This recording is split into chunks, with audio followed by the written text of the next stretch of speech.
so nice to see you. You are here in Sydney ahead of the premiere this evening of The Fall Guy. How are you feeling about it? Great. Yeah, pretty excited, I guess. Yeah, like it's good to be back. Like, we spent so much time here. We love it here. You're both heavyweights in the action film genre. Obviously, you started as a stuntman, and then your directorial debut was John Wick, incredible. And then you were a producer on Atomic Blonde and so many others. But then you've started this company together, 87 North. And I wonder, what inspired the starting of that company? Was there something that was missing in the Hollywood film industry that made you think, all right, we need 87 North? I don't know if it was missing per se, but I think we certainly knew what we wanted to do in the film business, and that our brand would hopefully be entertaining and exciting to the audiences that we're trying to reach, and that we could definitely have an imprint with what we wanted to do with it. Yeah, so it felt like it feels like it's a burgeoning brand that is hopefully becoming a place where exactly what you're going to get when you come, which is entertaining, high octane, character driven action. And that's what we're aiming for. And what about you, David? Do you feel like 87 North is achieving the goal that you set out to achieve when you started the company? Yeah, I do. I mean, I think we're delivering on just what she said, that expectation of what we hope the brand could. And I think every time out, we try to make movies that you need to go to the cinema to see, and that, deliver on the things she said, like spectacle.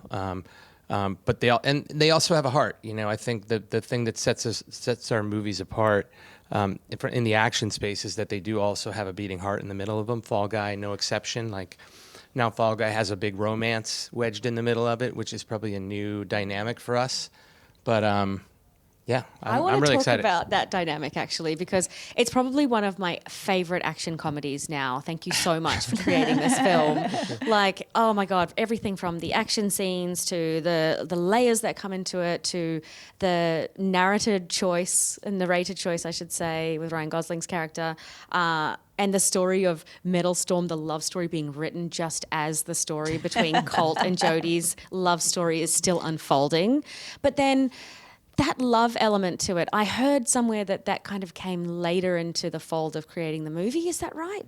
Yeah, I mean, I think, originally Jodie's character was a makeup artist, and we wanted to make sure that she had more stakes in the game. And so we came up with the idea that maybe she's a first-time director, and, the weight of her dreams are on her shoulders. And the last thing she wants to come in and cause a little bit of trouble for her is this guy who, there was a complicated ending to, and she was finally maybe over, but not really. And that just then demanded so much time to get through there's a lot of times where I'm sort of like really into the action, but I really just want to get back to them. And so to be able to have characters that actually can compete against that amazing action was sort of, I think, where the heartbeat needed to lie and be that passionate and that exciting in order for us to be able to have a complete movie. That's so true, because it's weaved in so beautifully. Not only are you like, oh, this action scene's amazing. Oh my God, another car roll. Oh my God, they're jumping off a cliff. But then, where's Jodie? Yeah, right? But where's Jodie? But exactly. But how is she feeling? How is she really feeling? Is there a scene, David, that you're most proud of when it comes to the character building success that you have in The Fall Guy? Fireburn.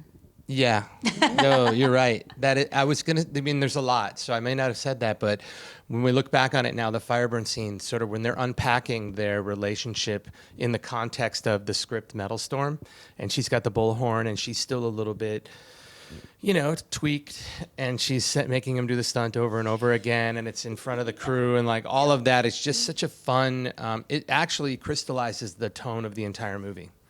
There's a little bit of action, there's a lot of comedy, but there also is like these sort of romantic stakes of these two characters are now just like, ripped wide open for everyone to see. It's just so fun and entertaining. It's like, it's my favorite scene. I could watch it. Yeah, our touchstone was Grosse Pointe Blank, when Minnie Driver dresses down John Cusack when he comes back to town on the radio because she's doing her radio show. So that was kind of where that sort of, originated. And then we just put it on We live high on fire. octane. So genius. Also, is it weird that I really want to see the movie Metal Storm now? Like, can you create No, it, let's do please? it. Thank you. You're not the only one. Isn't wanna it see cool? Metal Storm. It's so cool. It's actually an old Universal title that we grabbed. We were able to grab the title, and it just, to me, it made perfect sense because we had no time to really tell the story of Metal Storm. But like gold versus silver with this like copper sort of like ambassador in between them, that's all you needed to know, and then you could really kind of go for it. And I'm not really into alien movies. That's not really my bag. But then there was the love story element to it, and I was sold. What is Ileana doing right now? Yeah. I also spent a lot of the movie thinking, who would choose the job of a stunt person? And then I realized that you did, David. That's what you did for like a decade or something. Tell me what drew you to, obviously, being a stunt double for Brad Pitt and Matt Damon and many others, incredible work that you had done as a stunt person. But what attracted you to that career? Well, there's a lot of like athletes at a certain point in their life that don't want to hang it up and they don't have any avenue to, perform. And it just so happened to be one of those. I was competing in martial arts, and but I still wanted to, use all of this crazy martial arts knowledge that I had. And I saw I knew some guys in LA who I was training with that were doing fight scenes in movies, and it was like stunt work. And I was like, what? This is crazy. You get paid to make up fights and like use all this martial arts stuff that doesn't work? And like, yep, we get to do that. And so Left teaching. yeah, I left teaching. I was an elementary school teacher, and I went back. I just, I drove my car out to LA, and I said, I'm going to be a stuntman. So I mean, people come in through all these different things, but that was my journey. Did you know each other when he was teaching or as a No. stunt? Amazing. Yeah. Okay. I became his manager several years after that, actually. You started as over David's- a decade after that. Yeah. Yep. Yeah. She was That was how my you manager. two met. Yep. Yeah. I was We met in the business. development in, New York, working in art house movies. Yeah. Yeah. I wanted to chat to you about that because not only are you such great professional partners, you're also life partners too. Mm-hmm. What is it about the working relationship dynamic that you have that makes it work so well? It's obviously working. What are the secret ingredients is what I want to know. It's hard. Like, making a movie is hard. It's really a battle. Whether you're just a producer and you're producing a movie or whether you're a director directing a movie, it is a battle. But when you're on the same side and you want the same goals and you can support each other, it's really special to have somebody that has your back and that you can really be achieving the goal of making this movie together. And most people don't get that. I mean, I think we're really fortunate that we have that. Yeah, there are moments, classic moments of like, she's got to put on her producer hat or I have to put on my director hat. And we might be at a difference of an opinion, but we've been doing it enough to where we can separate like business and art and our life from all of that, and we make it happen.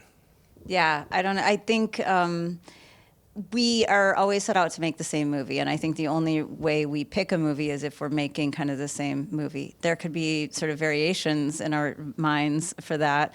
There can be needs from the studio that I have to be sort of their ambassador and try to get David's, sort of like buy into their ideas. Or vice versa, David's ideas that we have to kind of sell into the studio.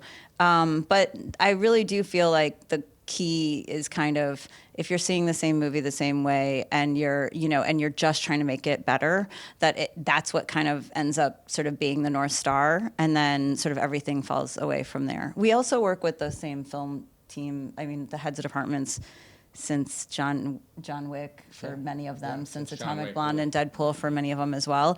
And so we surround ourselves with this like whole family of artists, and we're all like really fighting for the same goal. And that's a really nice place to be, actually. Yeah, so good team, good culture around it, mutual respect and an aligned vision as well. Yeah, I think the very mutual nice respect too. I summation. mean, we That is didn't exactly we it. didn't mention it, but I think we have so much respect for each other and in each other's vision and knowledge and opinion, and whether it's creative or logistic, like we just have a lot of mutual respect for each other. So when you come with a critique, it's like you're listening. It's not like you're feeling attacked. You're like, oh wait, what? Now, I've never been on set during an action movie being made. But there is this scene in The Fall Guy, the beach scene with the first car roll, where Jodie, Emily Blunt's character Jodie, is pretty stressed out. She's kind of going through it, and I wondered if that was an insight into what a director of an action film goes through. Like, is that? Did you have one of those days on set during The Fall Guy at all? Oh yeah, totally. That is exactly that I was thinking about that too when I was looking at the scene the other day. That is really a great summation of a big stunt. It's like the tensions are high. Things are going wrong. You're losing light. We got to go now. The tide is coming in. The stunt guy's stressed out. And there's 7 cameras rolling. The one camera malfunctions, and in our case, Colt hits the camera. Yeah. That's just like feels a normal. Tuesday. That's like a Tuesday. Oh my gosh. Really, I was having high anxiety during that scene, and that's just your regular day on set. That really can be that is a regular day on set. Yeah, there were a couple of stunts on this one that were like sort of breathtaking, and you're excited to give the opportunity to the stunt performer.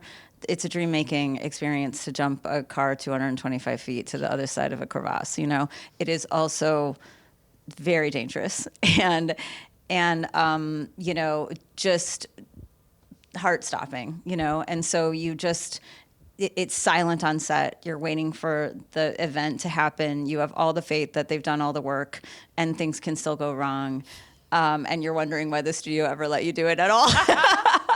And then it happens, and when it happens and it's a success, which we had, touch wood, on all of these, and we've had a lot of luck that way in the past, you are just euphoric, and everyone is, because there is just nothing like that sort of accomplishment on set.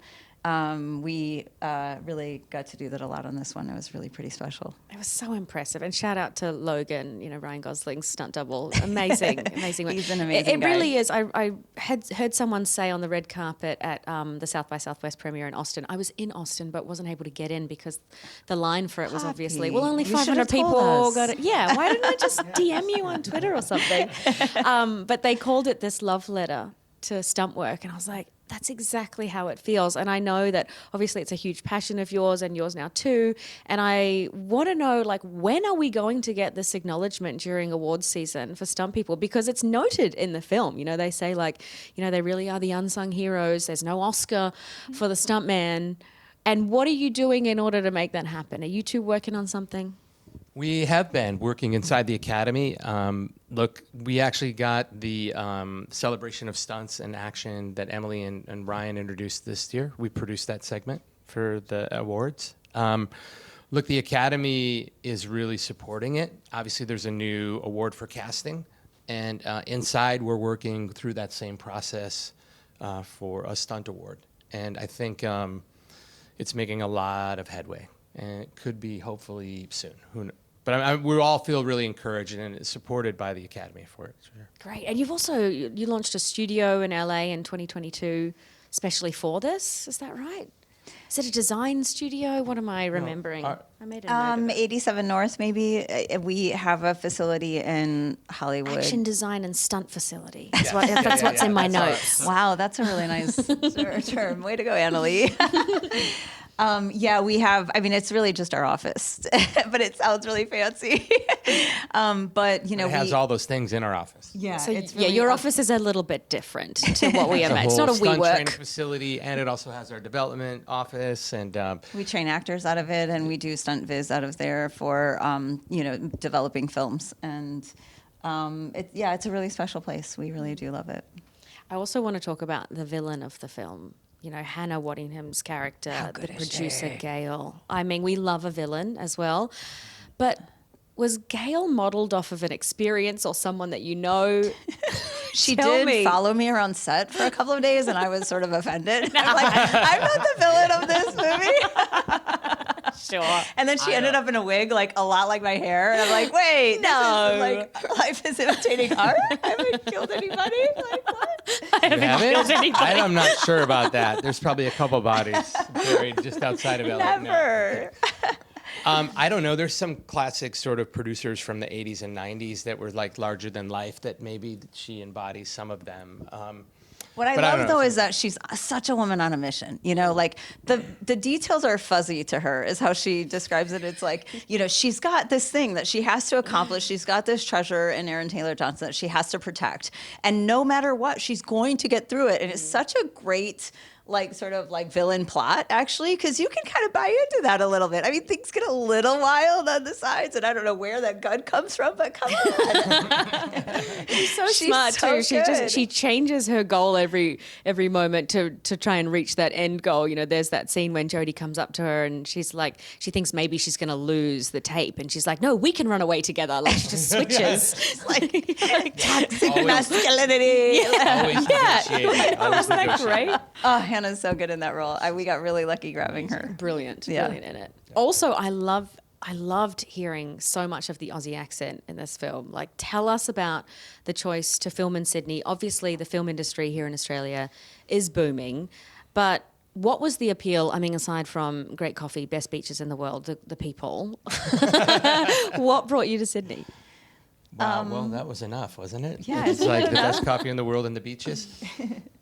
Look, when you work in the film business in LA, you never make a movie in LA, and so we wanted to tell Colt's story in an authentic way. He needed to be on location, and so what better place to send him? It still had to be he needed to be a fish out of water somewhere, but we wanted it to be full of wish fulfillment too. So, place with the best coffee, place with the great beaches, with the sunshine and the great city, cinematic city. So, a place where, for us personally as filmmakers, we have a lot of friends that we've made movies with, and have great crews. And like, what else can I tell you about Sydney that you don't already know? It's amazing. So it was easy for us. Great local cast. Yeah. One of David's, to your point with all the Aussie accents in there, one of the cool things David came up with really early in prep was like, I need actually my crew who we have to like, you know, have on call at any time we need crew.